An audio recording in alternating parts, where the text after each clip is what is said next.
I set my alarm for enough time to like watch this, take notes, and work out, and then take a cold shower right before getting on here, because to record this I have to turn the AC off, and it's like 91 degrees here right now.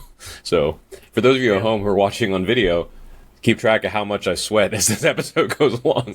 Also, Lucy's chilling back here. She doesn't need a hoodie today because she's over plenty warm already.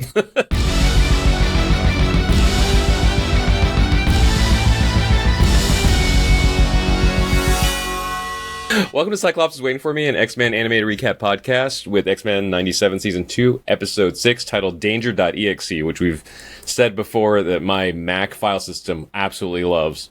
I'm Rod, and I don't know, I'm surviving this heat wave is my...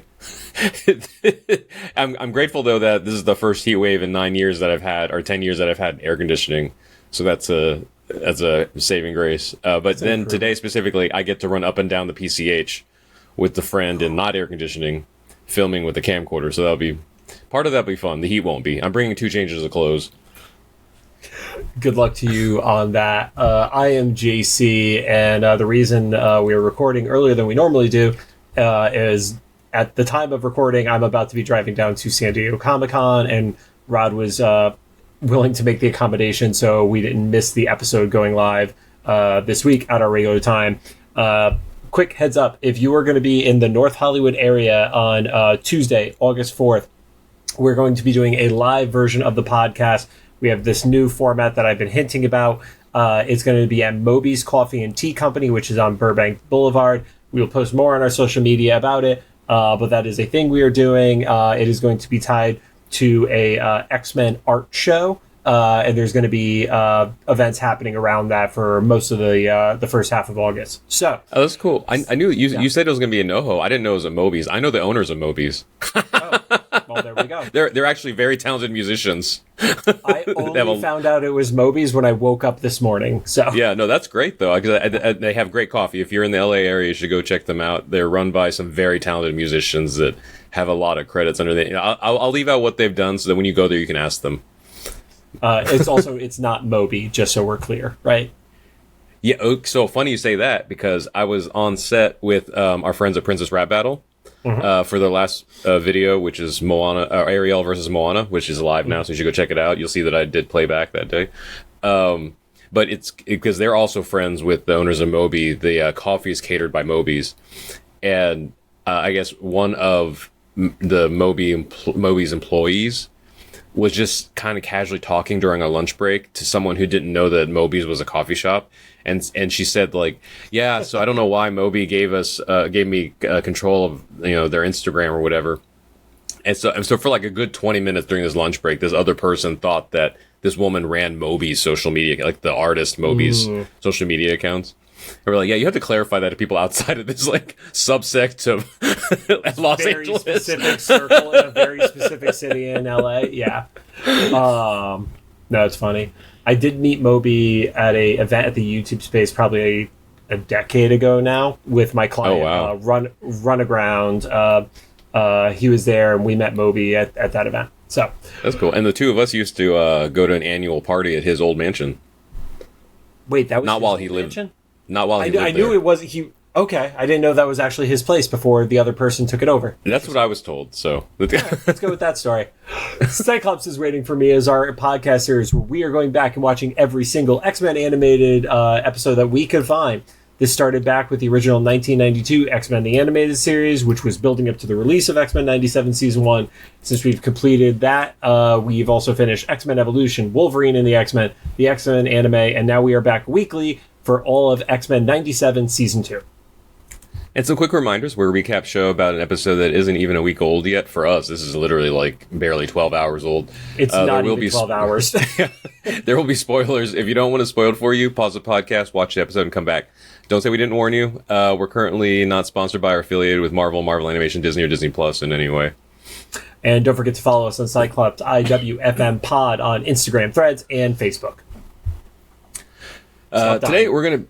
Well, today we're going to be talking about Season 2, Episode 6, titled Danger.exe, which I love that the implication is the Danger Room runs on Windows. It aired on July 22nd. So much, actually, if it does. Right? This is actually Cortana, right?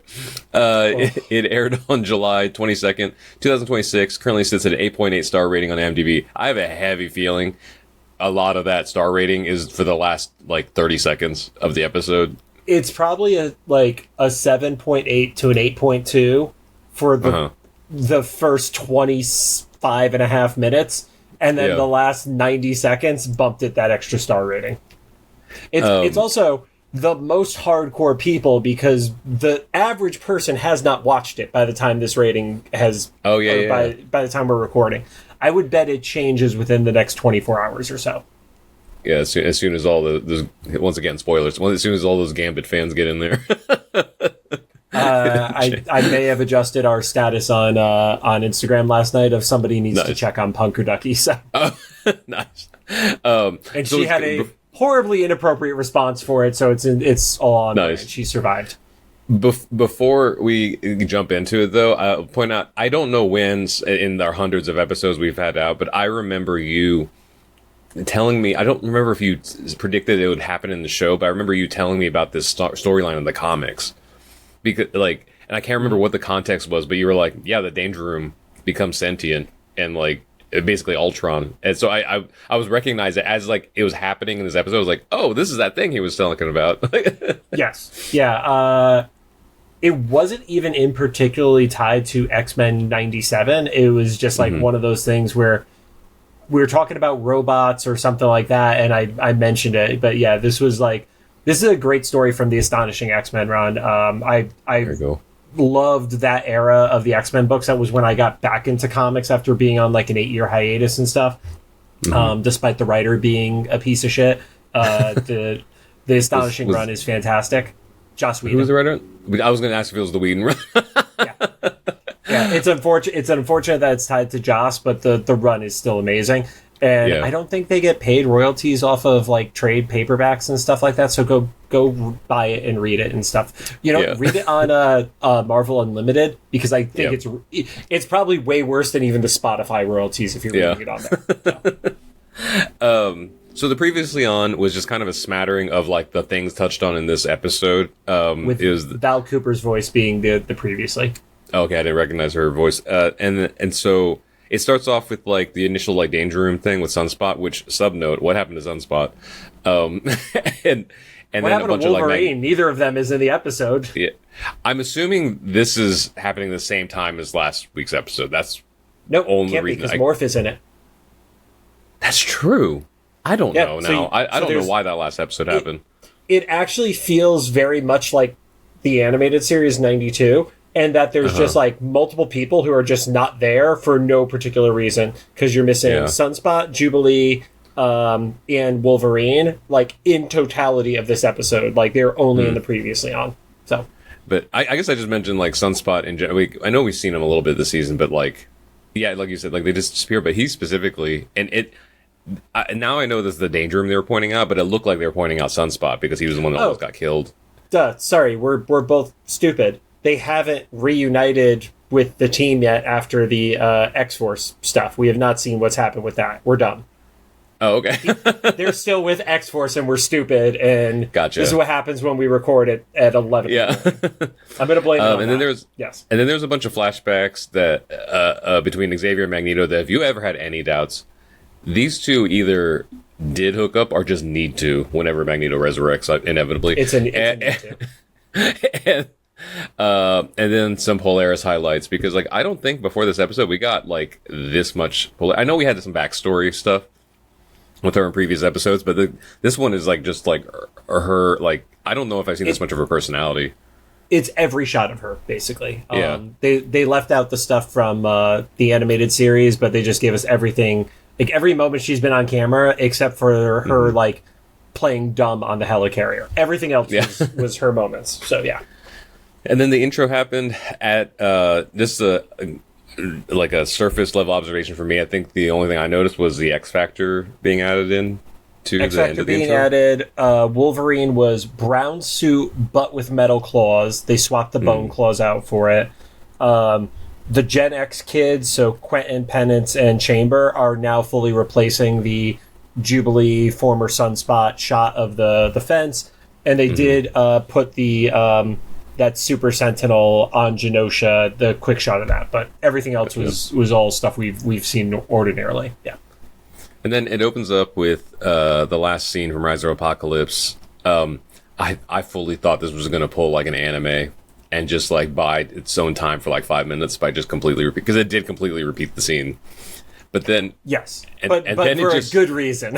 Yeah, but then although I will argue, usually when I see scenes like that, it's like abbreviated. I guess that was just a call someone made. They were like, we need to see in its totality for this context. And then it repeated again. And I was like, oh my God, is this going to be a Groundhog Day episode?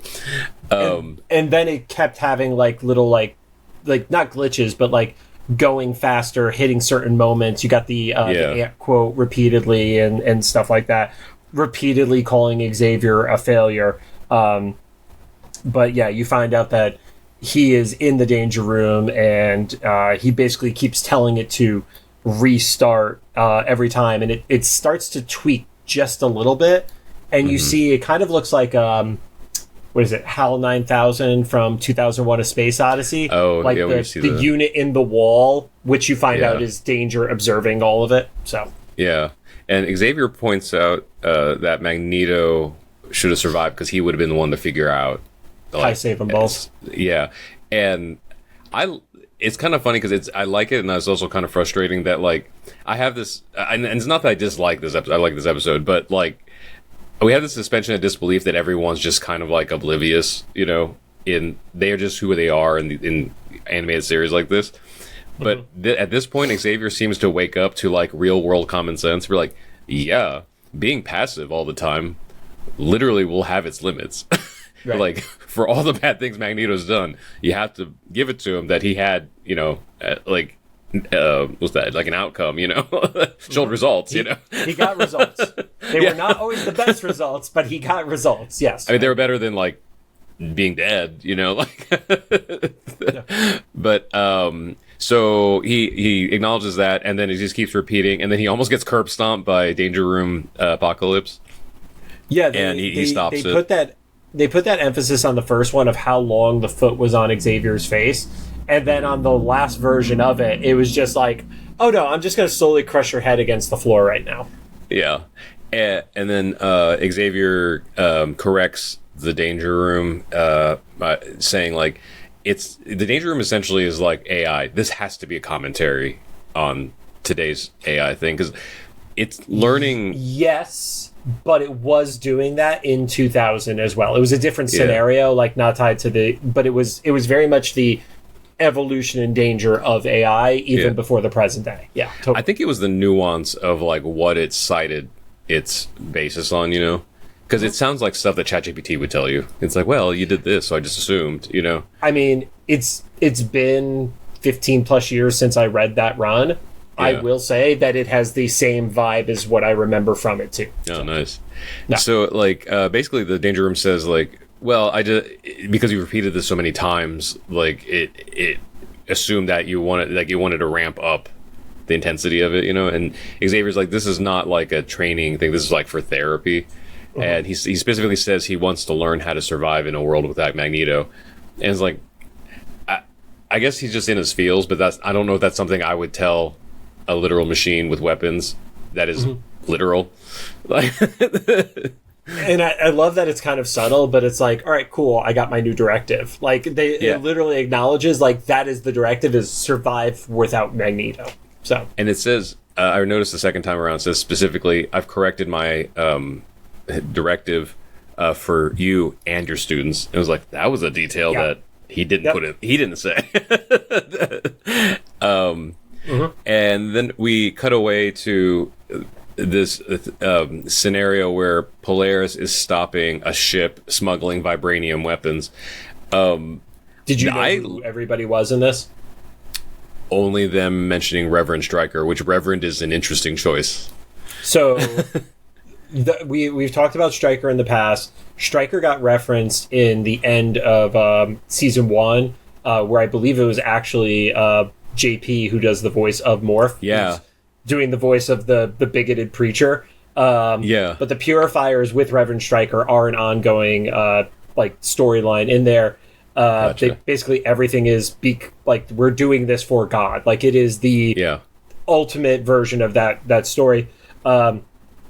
Executioner Carl Denty is the guy that has the slash across his face. So he has gone from Friends of Humanity, Executioner, gotten out of whatever jail he was in, and is now a Purifier.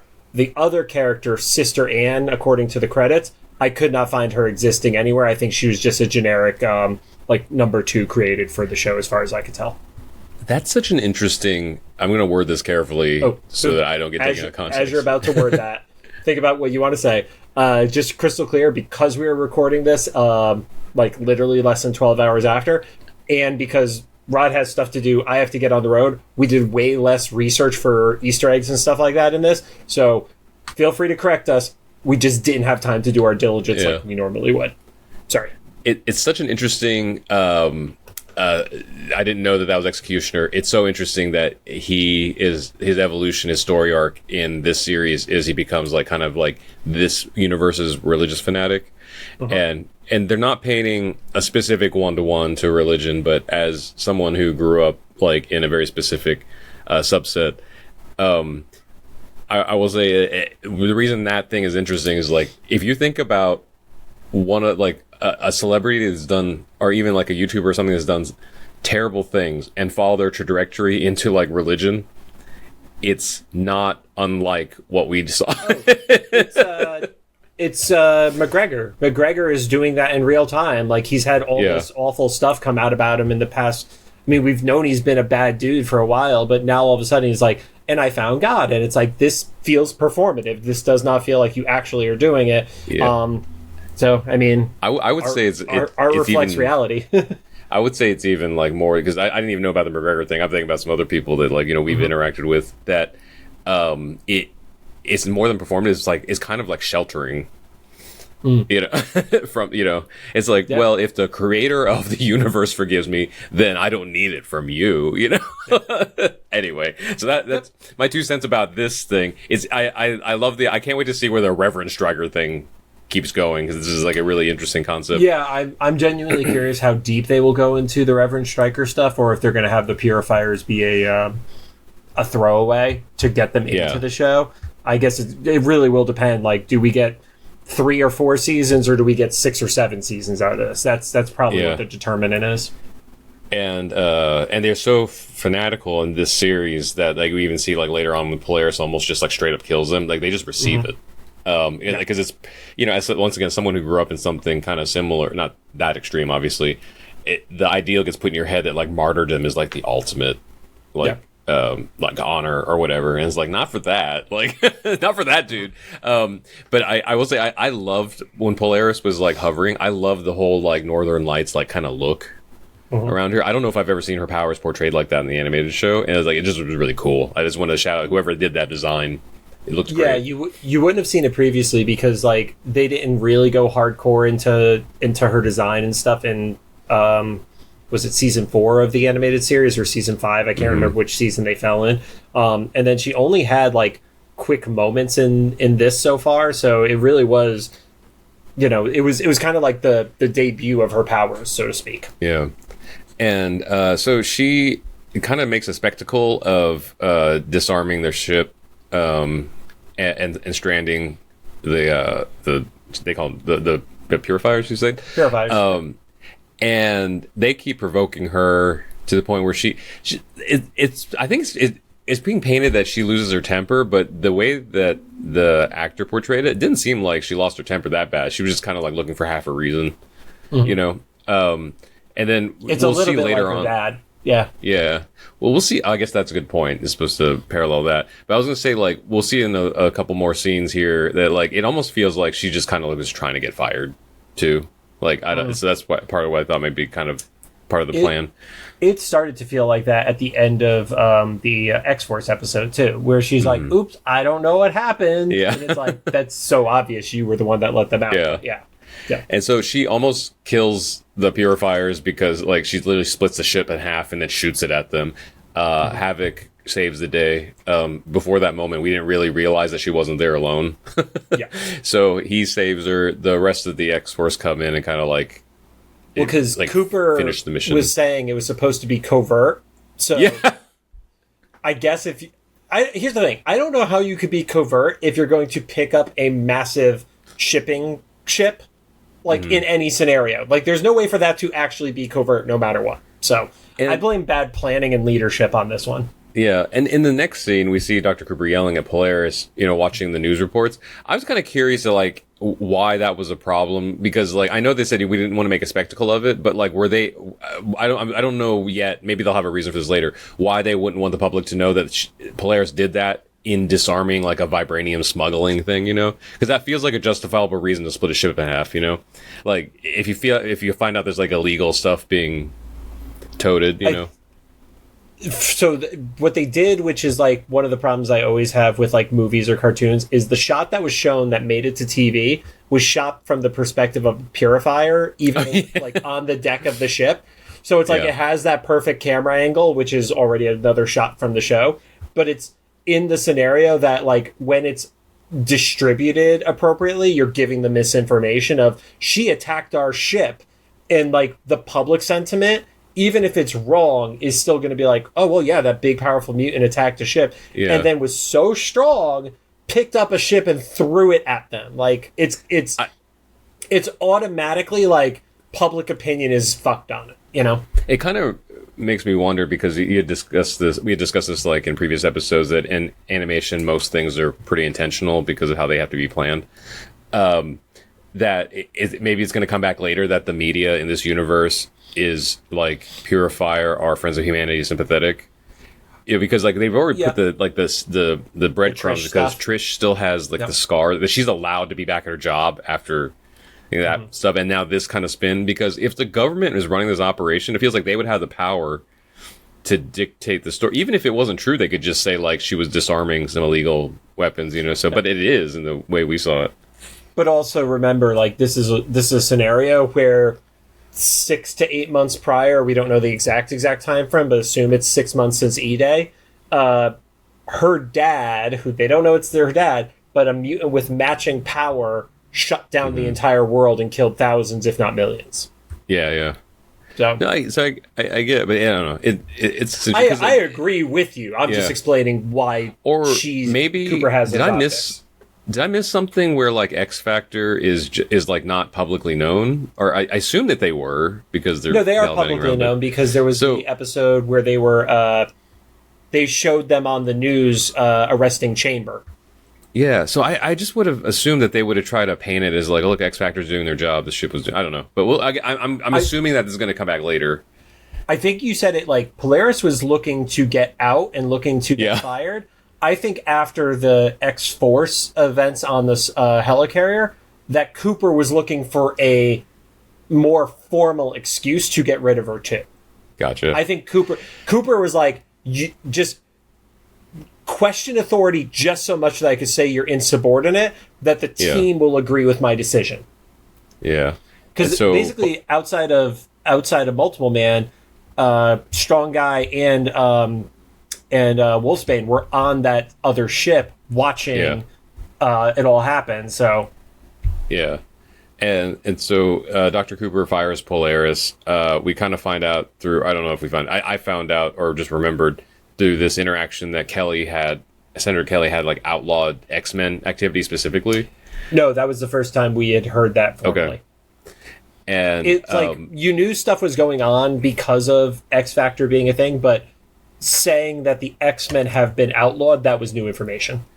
And then in the locker room, which in this universe, go progressiveness for 90s is co-ed. And so her and Havoc kind of have, I guess a breakup, it feels like. I just wrote Havoc sucks. Yeah.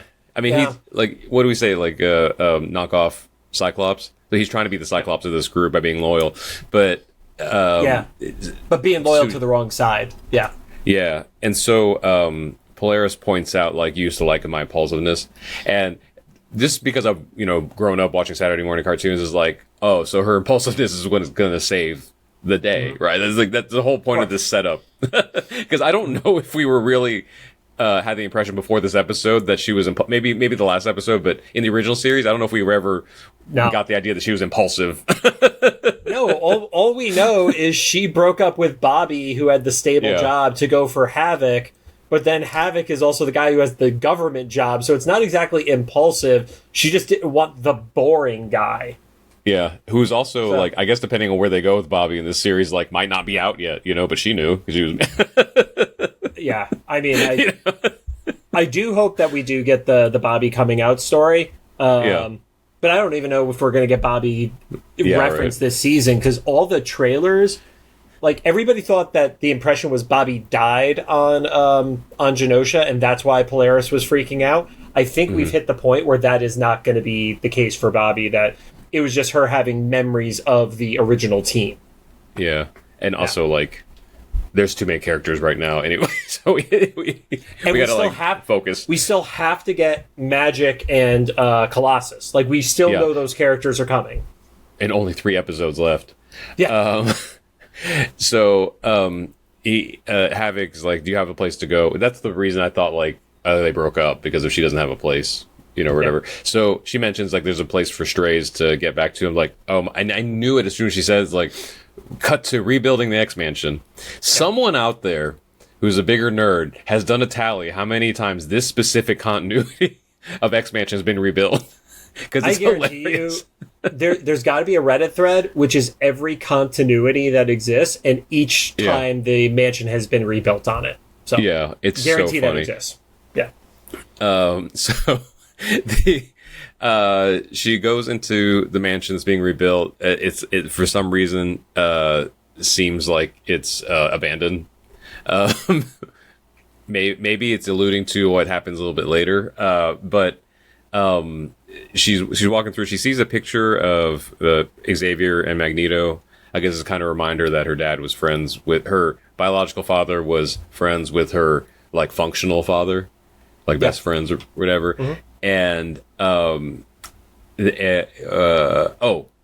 gotten to that part yet. You did jump a little bit. So as you see the Institute, the Xavier's talking to the new kids, the students, which I like this because I think we've said a few times, like, have we seen this be a school yet?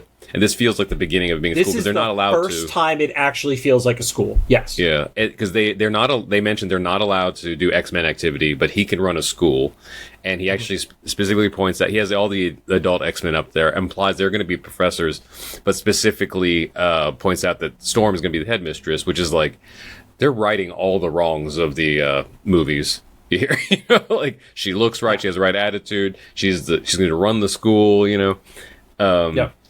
And then he simulates, like, a sentinel attack, and you find out that they're in the danger room, which I love this trope. It's like anything something crazy happens, like, it's a danger room. Like, so I do want to point out we did get a few new mutants that were not in the holding cells in the X-Force X Factor episode. There is the brain in the jar. That is No Girl. Okay. You have the shark next to her. That is Shark Girl. And then, because I don't want to fuck it up, the green blobby thing, that is Dupe, who is from the X-Statics is the character, and they're very much like they're almost like a, not Mr. Mixie-Plixix from DC, but like they go beyond the borders of the comic. So, like, they're kind of like not a Deadpool or a She-Hulk, but they have similar, like, vibes to that. They also don't speak English, so nice. Yeah. And so then Boom Boom is there, which I was happy about. Oh, nice. There you go. He's a girl. But and then that's when we see Lorna walking around the mansion. Yes. And she ends up, after all the stuff I just said, she ends up in her old room, which apparently they've kept for several years. Okay, so I do have to point this out. It's like a teenage punk girl's room. How does that room be the one that survives everything? Because they're like, I didn't think about that. They're like, well, we kept it. Professor wouldn't let us change it, and it's like, you've lost the mansion multiple times since she left. So this has been 92 to 97. So it's been at least 5 years and multiple destructions, but Lorna's room has survived somehow. Yeah. I would like to think that what they meant by that was like they have like meticulous records of how everybody's setups were. And they just recreated it. Or they have like an offsite storage unit that like, cool, these were the posters Lorna bought. So we just have like a tube of 10 of each poster because we know we're going to keep losing this this room. Yeah. And we see some pictures she looks at. It looks like the OG team and like her and Bobby and stuff. But is this supposed to be like the trio? There's the trio with her, Storm, and Jean, like as a like friend group too. Which I think like that seems like a not a retcon, but kind of like a hey, they were friends. I was like, I don't know if I've seen that. It's kind of like when Storm and Jean were besties last season. I was like, okay. Whereas in 92, it was very much a like Rogue and Storm were tighter, and then all of a sudden, like Jean and Aurora are calling each other sister. Yeah, And so they double down on that because Jean finds her in her room, and it was like we told, like you said, Professor Xavier not to change the things. Jean, Beast, and Cyclops are all there to like welcome her. They kind of take turns, you see an old friend after a while. I do like how they have no. Oh, good, go for it. I love how there's no question about what she's done. I love that Beast is wearing the Howard the Duck shirt again. Oh, I didn't even notice. That's so funny. Yeah, he was wearing his awful, like, the shirt from 92. And then I love how they keep implying that, like, Lorna is essentially the bad kid version of Scott because they're, like, calling her, like, teacher's pet, A-plus student, all that kind of stuff. And she's essentially like, pot calling the kettle black because he references her as, like, the teacher's pet and kiss ass. So yeah, and she does say she calls him Slim, which is one of these like few references that like I only know because of people like you pointing that out to me. And I also realized, so it just put together, if he's wearing the Howard the Duck shirt again, next time we talk to the Leewalds, I would love that, or even Larry Houston, I would love to ask him if they kind of loosely base Beast on Neil deGrasse Tyson, because it feels like that kind of, like, I've been watching a lot of Neil's podcasts lately, and he's super smart, probably one of the smartest people right now, but also has like this really like nerdy sense of humor. So like it feels like Neil deGrasse Tyson would be the one to like walk into like a serious setting wearing like a Garfield or Howard the Duck shirt or something like that, I will see if I could ask Larry that down at Comic-Con. There you go. He does have his booth set up there, which doesn't help the people listening because Comic-Con will be over, but I will try to ask him while I'm down there. There you go. Yeah. But I don't know. It just seems like that, or maybe it was a happy accident, or maybe Neil deGrasse Tyson's a big Beast fan. I don't know. Like it just, or maybe that's just the way smart people are. It's like at some you get to become like a Rick Sanchez, and you're like everything is pointless. We might as well have fun. I don't know. Yeah. And I love that they culminate this conversation of like, oh, it's good to have you again. It's like, yeah, but for what? We're literally back to where we started, and the world is less safe than ever. I'm like, that's not true. Because I don't even know if she knows that they caused Apocalypse to become Apocalypse. She knows nothing about the Apocalypse stuff right now. She has no fucking idea. But then she jumps over to talking to the professor, which is them having tea together, and then you go like a little bit more into like her like formally saying Magneto didn't raise me, you did. And he was raising like her hell. not wanting to be like in her dad's shadow. So yeah, and so I'm glad I rewatched it this morning because like last night when I watched it, I blinked and just saw Reed Richards in the background jump roping with his arms to the kids and stuff. And this morning, it's because it happens so fast. It's like Morph turning into Mr. Fantastic. And so I watched that this morning. I'm like, God. Besides the last episode, they're just using Morph as a cameo machine. Like, so now I'm just sad. Because he did Mr. Fantastic in season 1, I want to say. Okay. I think it was it might have been the battle against the Executioner, I want to say. Like, that was where he, like, rapid fired, like, 6 things, but I could be wrong as to which one he was on it. They all just blend together at this point. But yeah, it was just like, well, let's remind people about the Fantastic Four. Also, because we just got our trailer for Doomsday. So I was going to say, we'll probably talk about this more next week, because I'm sure after Comic-Con, Hall H, there's going to be some other crazy reveal. Because if they drop the Doomsday trailer before Comic-Con... Yes. I don't know. So, it kind of reminded me of the shot of Pedro Pascal's Reed Richards, like, holding back Captain America's shield. It's like this subtle, like, arm-stretching thing. And also, I think we all posted about it, like, Cyclops looks fantastic in the Doomsday shirt. Like, I don't know why it took 20 plus years. Like, James Marsden looks like Cyclops now. Yeah, no, I hate Fox. Like, and also, like, all the, you know, what I think of who directed all those movies and stuff, they ended up being who I thought they were. And like, they look great. I don't know. I know there's been like a lot of, it's like really cool to like not like that trailer. It's whatever, you know, to be smart and stuff. I'm just excited. Like, my little brother's favorite character growing up was Gambit, like most people's. And then now as an adult, you know, like for me and him, Shang-Chi is like just our hero. So to have like Gambit find Shang-Chi, like this is like the ultimate dream of my little brother's like life. This is literally you guys throwing toys at each other. Yeah. And it looks badass. And Gambit doesn't look like a joke now. Like, he was great in Deadpool Wolverine, but everything was comedic. This looks like a legit fight. Like, I don't know, super excited. Last reference to the Gambit fight before we get back to this show. He does a staff swing that literally looks like his ultimate in Marvel Rivals, too. Oh, nice. Yeah. And so he says he had hoped that a piece of Magneto was in his mind after he stopped him from the E-Day blackout. And I was like, man, they are leaning so hard into this Onslaught thing. It's not an if. It's a when. I hope it's not this season, because we are doing a speed run of stories, and that was the biggest complaint people had about the last episode. It's gonna happen, and holy shit, they are just like pushing it right now. So hammering it, yeah. So he says he's going to go to Genosha to try to reconcile his demons, and he wants Polaris to stay at the mansion to like kind of revitalize her faith in their mission by being with the kids, essentially, you know. Which I can kind of vouch for. Like, I think when I was younger, I thought that was like kind of like a dumb trope, but like now that I'm older and I work with like 20-something like musicians and creators and stuff, I will say, like, as cynical as I am, there have been times where like I've been like really like revived and like seeing their like not optimism's not the right, like, but like the fresh eyes on everything, you know. Like I was hanging out with a couple big creators like last week, and they genuinely got me emotional and like, you know, like reflective of like when I was their age doing stuff. So I could see that being like therapy. It's like, you need to stay here with the kids and see like the hope that they have in their eyes. But also keep in mind, and this doesn't get addressed because there's not time to, she arrested some of these kids. I didn't think about that. That's so funny. Yeah. There's a lot of...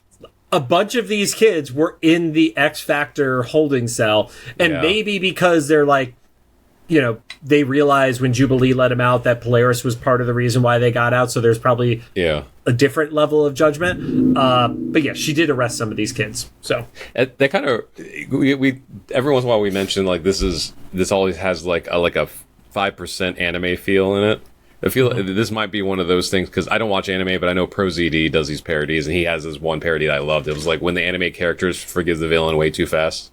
You know, and he's like, well, I've learned my lesson and turned a new leaf. It's like, you're right, after, you know, killing my entire family, you had the right mindset, you know. So the Blackbird leaves.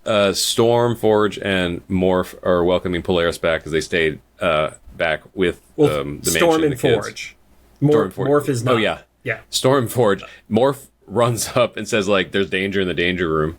And we catch up with him in the danger room. Bishop doing CPR to one of the students and just blaming all the kids for doing something wrong. So this is actually what I was alluding to, that I didn't want to spoil it in case it was going to be a moment that they used in the show. They changed what it was. In the original comic run of this, Danger had manipulated Wing to actually take his own life. Oh, dang. That would have been dark. And I understand why they didn't take that route, because you literally would have had to put a trigger warning at the beginning of the episode and stuff like that. but I knew, like, I was happy they still utilized Wing as like the inflection point for the story. But it was like, are they gonna have the, like, how are they gonna explain that the kid was dying? And I think the non-explanation was the safest way to do it, of like, oh, they were in the danger room and something hit him way too hard and almost took him out, you know? Because he's not a combat character. I will say, like, there was a split second there. They did a good job writing this. I thought they were going to let the kid die in the show. And I was like, that would have been hard. Like, I don't know if I'm glad they did or didn't, but it's kind of like, I have a friend that doesn't really watch superhero stuff, but she has, like, a trashy romance novel podcast. And, like, I knew, because she tells me about them all the time, this secret babies and all that stuff. I was like, you should watch X-Men 97 back when season 1 happened. And she got to the Madeline episode, and she texted me. She was like, they hurt the baby. This show is for real. She's like, you always know the show is like going to be serious if they hurt a child, especially an infant. Right. And I was like, yeah, they gave him an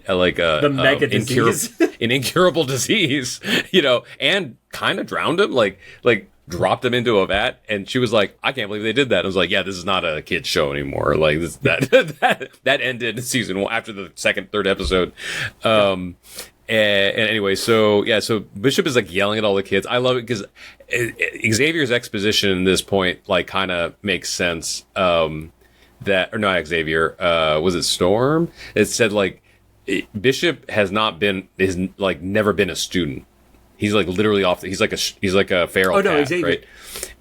Was it Xavier said that? Oh yes, sorry. Storm does say that. Yeah, I think it was Storm. And it's like Polaris is the one that was a student here, which to your point is kind of funny because also the officer that arrested all these kids, but at least she has the sympathy of like knowing like maybe, you know, there's other things that happen with the danger room. Real quick, did you notice Quentin Quire's shirt? No. His shirt is the Magneto is right graffiti. Oh, that's great. Yeah. I agree. So they end up getting split up because a perimeter alarm goes off. Storm, Morph, and Forge go out front, and that's where Storm says to Polaris, like, just remember, Bishop has never actually been a child, basically, at this point. So, yeah. So they go out there. As soon as like Polaris tries to take Wing out, the danger room just basically like evaporates all the doors, because at first it looked like they just seal them off, but then Polaris, like, I don't know, some sort of magic magnetic power is like, oh, the room's reconfiguring. It's the opposite of magic. It's actually science. Well, kind of. I say that in the sense of like Magneto and Polaris, like the people with magnet powers in this universe, seem to just whatever magnetism needs to do, it can. It's like amplify psychic powers, do whatever to a black hole. You know, like, it's like it's vague enough that it's like, sure, why not? You know, it's like you're explaining magnetism to the insane clown posse right now. Like, where's the magnets? What do they do? That's what it feels like right now. Nice. And so the danger room locks them in. Almost kills them several different ways, like with like straight, like not even like simulations, like straight up like weapons out of the ceiling. Polaris and Bishop protect the kids. One of the kids, I don't know their power set, but takes over Polaris's like job of levitating Wing, because it's I like the detail of it being a different color, like aura. If it was pink, it was probably Quentin, because he has telekinesis. I think it was either pink or like that, like kind of iridescent, you know, where like kind of rainbow changed color or whatever. But to be honest, I missed that. But if it was pink, then it was Quentin. Yeah. Which is nice detail because it makes sense, because Polaris is like dealing with like, you know, sussing out the room and stuff. Like, I don't know how many like things she can like handle at once. And then I like the danger room starts talking, and I love that the danger room straight up goes for like mustache twirling villain voice. It's the same voice actor, by the way. It is Rachel who does computer. Yeah. Same voice actor. Oh, nice. Yeah. And I love the idea that like maybe there'll be a heavier explanation for it later because of like the darkness in Xavier's mind or whatever. But I love so far in this context, it's just like, okay, you don't want me to be nice, and this just turns the bitch switch right on. Like, so I actually do. My theory is kind of that it's. Danger was so used to just like straight up fights, but by exposing like, because it implied that Danger is able to feed off of their memories. That's how it is able to recreate the scene with Apocalypse. That's how it's able to create this future scene from Bishop's memories. I think the memories, because it's evolving, it starts learning from them and bleeding into its personality. It's kind of like the worst form of exposure therapy, that the more it's around awful shit, the more awful it becomes. So, and like, as an outsider who never heard the Danger story before, this really kind of came across as like a feminine presenting like Ultron. It's like, because you were saying that was actually the phrase that triggered the original explanation of Danger to you, was a feminine presenting Ultron. It was the master mold from Wolverine and the X-Men. Oh, gotcha. Because remember, it was a feminine master mold. Yep. And so we did it. We did full circle. Nice. And so, like, because to your point, like, Ultron probably became evil because it absorbed like the totality of like the digital internet. Knowledge. Yeah, and it was like it just went on Twitter for 4 minutes. Yeah, it's a terrible place because like, what is that thing like? Before AI, like we know it now, was out when it was like in its early stages. They had to like shut down various models because like it just immediately became racist. Yeah, because like that's what the internet is.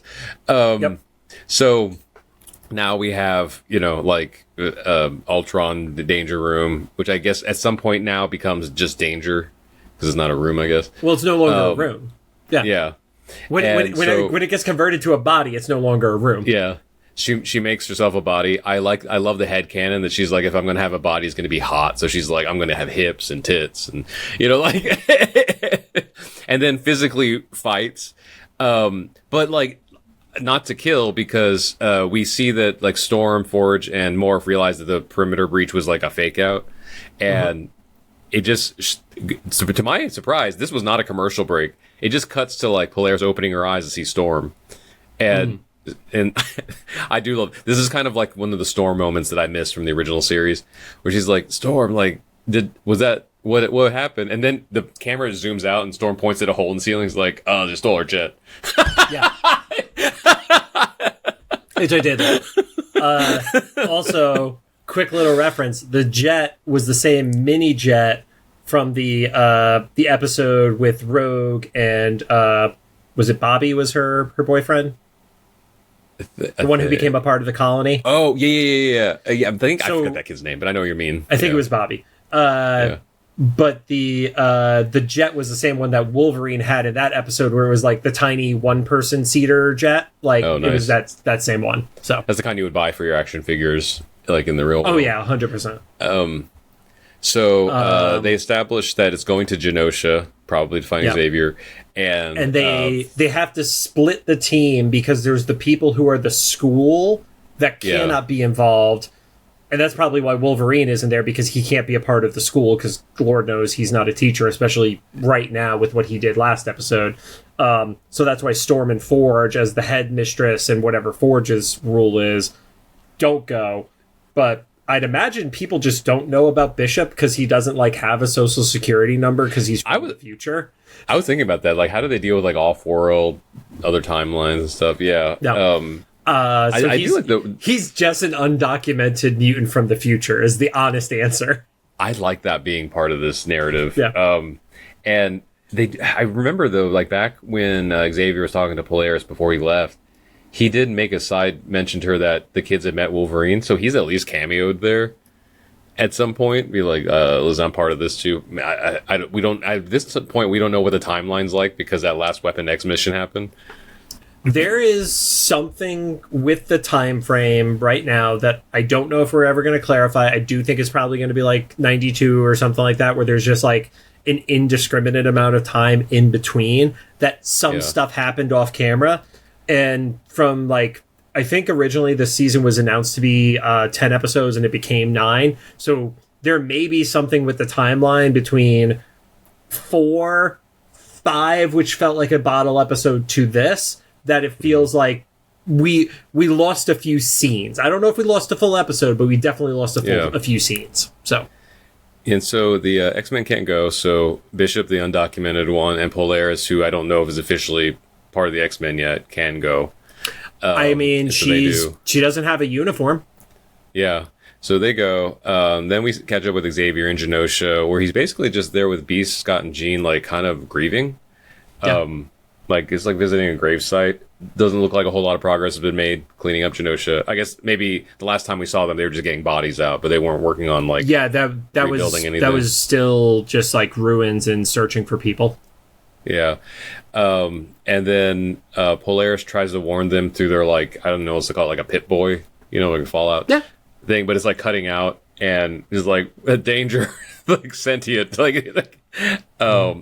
and kind of fails at warning him, but they know that something is coming. And then Danger is like just like kamikazing in to Genosha, and I like that Scott gives up way too easily. Like, doesn't he shoot like one or two blasts? He's like, well, she's beat us. She knows our shit. Yeah. And then Jean does the like, well, she doesn't know all our tricks, and she does the Wolverine claws in front of his eyes thing. Yeah. That's a choice to do in front of your husband right now, right? That's a discussion they're having later. That led to such a fight. And because of the way it happened and what happened with like Madeline and Jean in the last season, I would not be surprised if that conversation actually does happen in the series, even if it's briefly. Hey, remember the time you put Wolverine's claws in front of my face? Why'd you do that? Yeah, why'd you kiss Madeline? Like, that will be the thing. And I feel like the power sets in X-Men are kind of like parallels to like sex in real life stuff, you know? Because like, you know, okay, you ever that situation where you don't get to say that and not move on. Well, you're hooking up with someone, and you're just like, where'd you learn that? Nothing. Like, I like how that isn't even the proper response. It's, where did you learn that? Yeah, nothing. Yeah. All right, congrats, Ron. That's 100% the first clip that's coming from this episode. Anyway, can't wait to find the visual that goes with it. And so Beast gives Xavier some magic device that he just waves away as science. Like, well, the device is to control the jet. That's what it is. Because the first time watching, I was like, okay. Because it was like new programming to like, so she doesn't learn your moves. I was like, but he can't reprogram her. It was Xavier hits that eventually, which uses the jet to smash into Danger. So gotcha. Again, watching it for the first time at midnight, not the most filled moment of my day. So, and then she clarifies to Xavier, it's like, I am just following my directive to teach you how to survive in a world without Magneto. And off to start at the place of your greatest failure. And it's like, you're just mean at this point. But she also ruins his very expensive chair and points out that she ruined it after it shot at him, or he shot at her with it. And then he has like this cool like escape sled. Like, is that like an appropriate way to call it? Yeah, I didn't know that was in there. I don't know if that's ever been shown before. If it is, I don't remember seeing it, but it was kind of dope. If that's something that someone on this show created and you happen to come across this clip, like, brag about that, because that was such a fun choice. I feel like someone on that team, whether it was an animator, a storyboarder, or a writer or whatever, like, made a choice. Like, he's just gonna like escape hatch out of his own hover chair. And then Polaris shows up and saves Xavier with her impulsiveness, because it's the one, besides Bishop, is the other mutant that the Danger Group doesn't have any information on. Well, it does have some, because the Danger Room has been around for forever.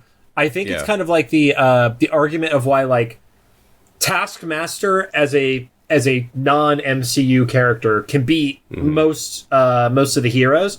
Taskmaster has such a hard time with Deadpool, because they are so impulsive and they don't follow specific rules and trends and stuff like that. Yeah. So then there's a big old fight between Polaris and Danger. Jean points out, you get a big tornado with Jean. Yeah, just pulling apart. I'm assuming is like what was happening. And then Jean points out, like, we don't have enough power to like obliterate Danger. And at this point, this is just like kind of cartoon logic because we don't know what that power level is like. Because it feels like Danger keeps like reassembling herself. Yeah, and they're using the power to do it. I do love that Danger, and again, this is where I say like Danger's absorbed so much of Xavier's trauma because Danger literally screams it's survival of the fittest at this point. So it's like, I was gonna say at that point, I was like, does Apocalypse have something to do with this? Because that's a choice. I think that's the absorption of Xavier's memory so much. So Xavier tells Polaris to like use her uncontrollability and her impulsiveness, to like go full power. It's the opposite of the power of friendship. It's fucking go nuts. Yeah, and she's like, I'll kill everybody here, and then Bishop's like, I'll absorb your spill off, which like, man, I love that old like, school. I'll balance you out or something to that extent. Yeah, which I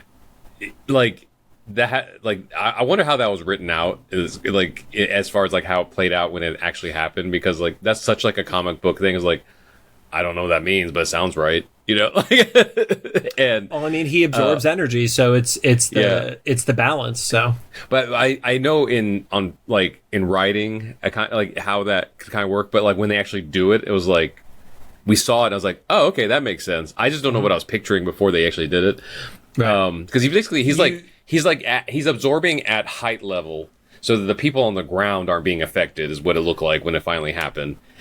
They did actually allude to it in the Danger Room fight when it was still in the Danger Room, where she's starting to freak out and the kids are getting like hit, and you actually see like his arm as he's like telling her to calm down. His arm had like power up like effects on it from him absorbing her slightly to make her chill out. So.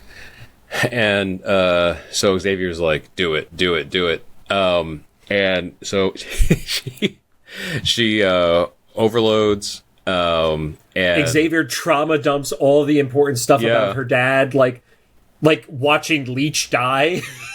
Yeah. And so I guess the point of that was for her to see that he had heroic moments, or at least the right intentions most of the time, because she had literally not grown up with him. Like this using the monorail as the whip and stuff like that. Totally. Yeah. This, like, she's learning from her other father what her biological father, like their relationship. She literally has two dads. It's like there's so much like here that's being leaned into. And so she blows away Danger, which is like, once again, it's like anime cartoon logic stuff, because like, she doesn't obliterate her, she just like kind of like EMPs her, and like she just falls out of the sky. I like how Danger's kink is being defeated, because she's like, finally strength, and then she just like goes. Like, it's like, yeah, it's like, so she's not even evil, she just like likes the challenge, right? I think she's amoral. Like, it's not that she's immoral. Yeah. I think it is literally, this is a robot reacting to programming, and the sentience doesn't understand morality. It is just, this is what I am built to do. I think that's straight up what it is. I don't think it's any deeper than that. And then there is this really uncomfortable moment between Xavier and Polaris that, if you don't know that Polaris is Magneto's daughter, it just sounds like two people who had once hooked up with Magneto discussing him. So like, it's like, Magneto, you're Magneto. And then there's this awkward pause, and then Xavier just goes, It's like, what a weird conversation. The phrasing was, I finally understand him. Yeah. Yeah. Doesn't that kind of sounds like the Deathstrike morph thing from last episode? It's like, girl. There's just all these love triangles happening in this. And then Xavier says, like, but I do know now what needs to happen, which is kind of funny to think that this guy, who's presumably a billionaire because of everything he's done in the history of X-Men, hadn't thought of this earlier. Generational wealth billionaire too. Yeah. Hadn't thought of this earlier, but it cuts to him back on, once again, indeterminate amount of months, probably months, back on the shore of Genosha at a press conference, announcing X-Corp, which I'm not familiar with, but I think I've heard you and other friends like mention. So X-Corp happened in a time period I wasn't reading, so this is actually like, this is where the timeline swaps from comics to the show. I believe X-Corp was before the Joss Whedon run. Gotcha. Yeah, so like the time frame from it is very different. So I'm genuinely. So I actually know nothing about X-Corp other than the name. Same. So I'm just going to be like seeing what this storyline has, which is knowing this show is probably going to be a single episode, but like, so and it's kind of brilliant because it's like I think Genosha's I don't know how that works because like the nation doesn't exist anymore because of the genocide, but like also it's not. But like as a entity in like the UN or something, right? Like there's no residence anymore. It's what there are people that did not get off that island. Here's the thing. It's really? Okay, I did. I assumed that it's been abandoned. People who didn't abandon. Like you. Okay, I just assumed everybody was abandoned. You have a full island. Mm-hmm. Not everybody left. Some people are going to be like, I'm going to stay. I'm going to rebuild. Stuff like that. Is the government formalized and doing everything it needs to be like at the level of like an organized nation? Probably not. But that's where it's like, you don't just take away the charter because a massacre happened, you know? Yeah. Okay. So like, it seemed like a really clear, like what other billionaires do is like, if the country you're residing in won't allow you to do something, you just go to another one. And that's what he did here. And then Dr. Cooper's like all pissed off about it, but it's like, she said there's going to be giving it on a stage with the rest of X Factor behind her in front of U.S. press. Yeah. And I was like, so it sounds like what you're going to do is going to be a war crime. Because what he did, like, he just found, like, a way, like, it's basically like, you don't want me to do it here? I'll just do it over there. Well, it's kind of the Avengers Sokovia Accord scenario of, like, you can't go do operations on foreign soil. So him establishing X Corp is not breaking the law, but if he goes and does something that crosses jurisdiction they could prove it, that's where they would be like, he broke the international law because he's sending operatives into our location. So now that just sounds like she's going to, like, fake something. Or she's just being a bureaucrat and, like, I will play by the letter of the law. I don't get Val Cooper as a false flag person. I get her as the don't give me the opening because I will fucking take it. That is okay. I genuinely don't think she's an evil character. I think she's an ends justifies the means character. Well, that's what I mean, though. I don't necessarily think it's evil, but I also don't know those characters as well as you. I could just totally see her be like, we're just have another mutant with a similar power set do something and just say it was them. And that's what I'm saying is I don't think she goes that far. Unless your theory from this previous season comes true that it's actually been Mystique the entire time. Oh, right. Which I still don't believe. I don't think it's going to be Mystique.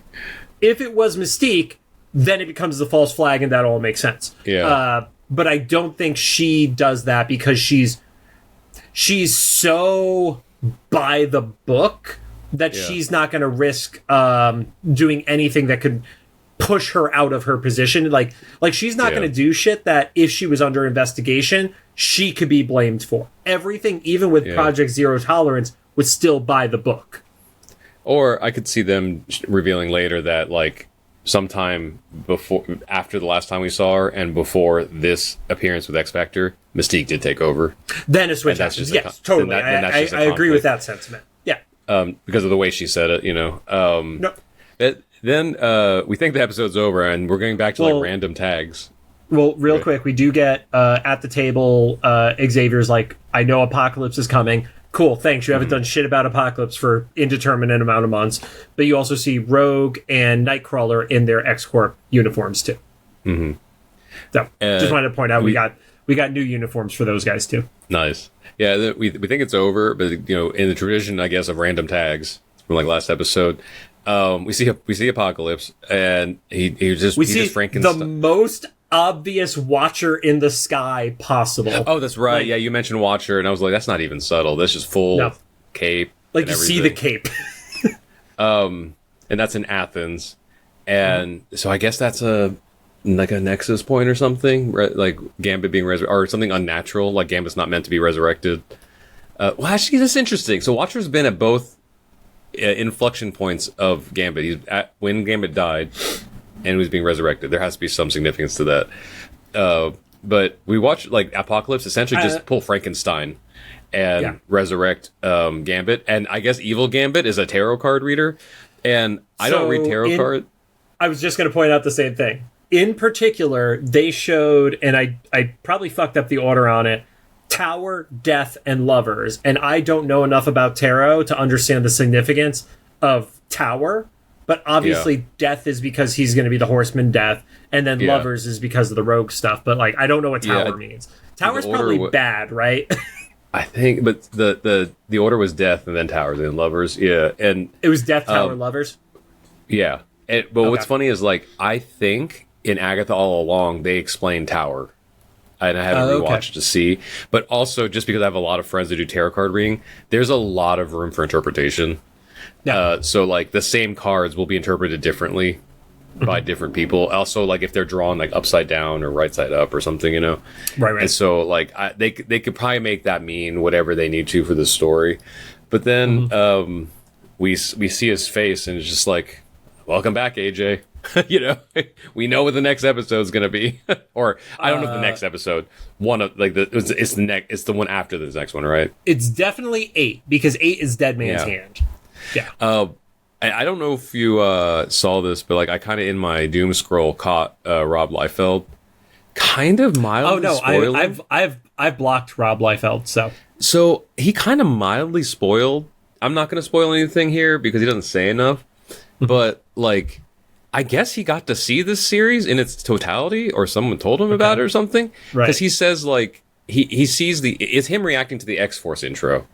And it's probably the first positive thing I think I've seen of him online, where he's just like, I love this, blah, blah. Of course he'd love it, right?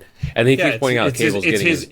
It's like his character, so he's happy. Yeah, he keeps saying, like, Cable's finally getting his due time and stuff. And then he pulls up a Cable action figure and is like, you guys wait, like, the last 3 episodes, this is my time, you know, this is like Cable's time. And so I was like, interesting. What do you know about the story that you feel like that, you know? Right. So I don't know. I the only thing I'm assuming is it's going to be like, the last 3 episodes are going to wrap up the apocalypse thing to some extent.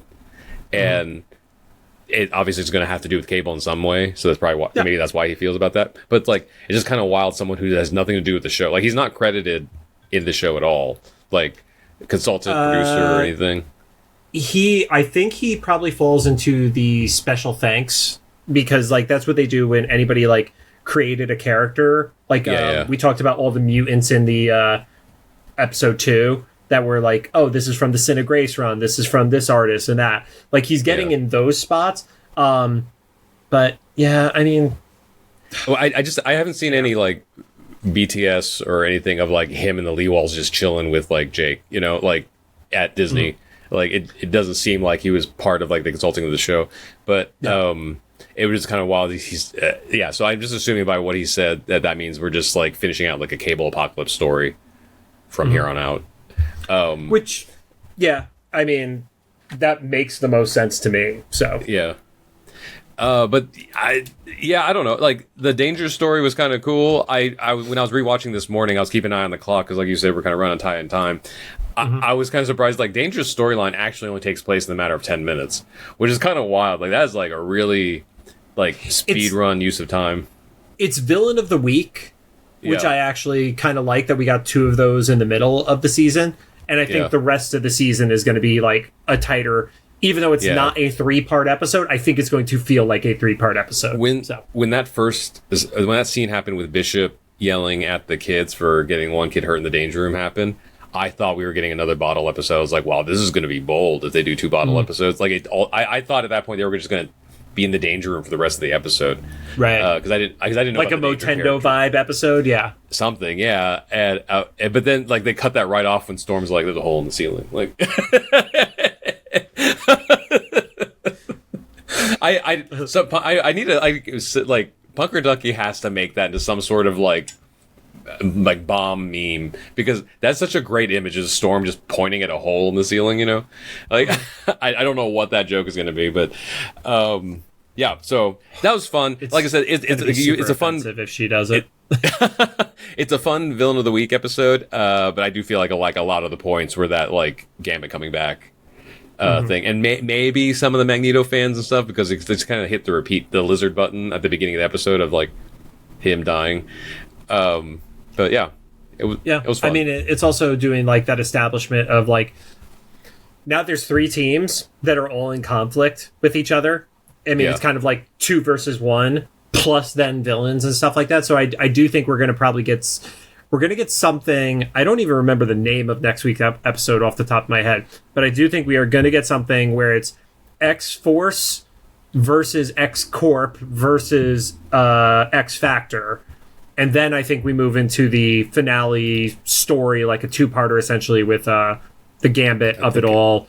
That's my gut check at least. The next one is Strangeland Savage Hearts. Or Savage Heart. So Strangeland Savage Heart kind of alludes to Savage Land, obviously, but like, is that Rogue dealing with the loss of Magneto or something like that in the Savage Land? Like, and Gambit. There is a shot from one of the trailers that showed the dinosaur. So, oh, nice. I'm all about dinosaurs. So, yes. Yeah, so that's fun. One of the Marvel superheroes Magic the Gathering cards was Savage Land Dinosaur. It's like a super common or whatever, but that is one of the cards. So that's fun. Very cool. Before you wrap us up, one last thing. In 2 episodes, we have a guest joining us. I don't ever announce the guest until we've recorded with them, just because scheduling issues happen. But it's a fun one. Who is a very hardcore X-Men fan. Lots and lots of slabbed Grail comics to give them their credibility. So that's fun. Very cool. So you have fun at Comic-Con. I'm going to be surviving this heat wave down here. By the time you guys see this, we'll find out if JC has survived Comic-Con. AJ posted last night on Threads that was like, I'm very happy to announce that I will be at Comic-Con at my house, hanging out with my dogs. So nice. That's a good choice. Yep. All right. Well, thanks for joining us. If you have any thoughts, make sure to drop them into the comments for either the YouTube videos, Spotify upload, or official Instagram post about this episode. If you like what you heard, we'd appreciate a rating on the podcast app you're choosing. You can find us on Apple Podcasts, iHeartRadio, Amazon Music, Spotify, and YouTube Podcasts, or JC if you're at Comic-Con, but that's already over, so you already ran into him. Yeah, you've already seen JC if you're going to see JC at Comic-Con. Yeah. I guess find us at Moby's in August if you're in the LA area. Yes. Yeah, we will have a more formal post with who our guests are for that episode and everything too.